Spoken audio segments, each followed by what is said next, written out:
It's incredible. Put this in your navel and get rid of cough, cold, abdominal and menstrual pain.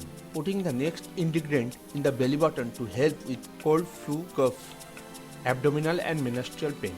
This is probably one of the most effective way to folk medicine when it comes to pain relief. It's a super simple procedure and does not require any special effort. All you have to do is soak some cotton in a 50% alcohol and put it in the navel. This home treatment will help relieve pain and relax your body. This method is often used to treat sore muscles, cold or flu, a much better option than conventional drugs. The next time you catch the cold or flu, just soak some cotton in alcohol.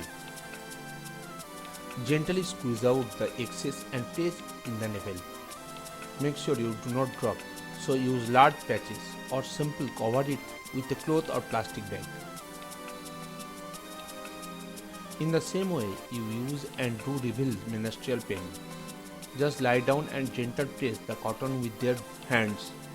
To ease the pain in the abdomen or in the sickness, use the same method. But this time add a little salt to the cotton and place it in the navel. And as we mentioned before, you can use the same method to relieve menstrual pain too. You just have to lay down and press your belly button gently with your hands for relieving abdominal pain. Use the same method, just add some salt to the alcohol and soak cotton and put it in your belly button. You should definitely try this simple but extremely effective method. You will be amazed by the results. We really hope you find the video helpful and don't forget to share it with your friends and family.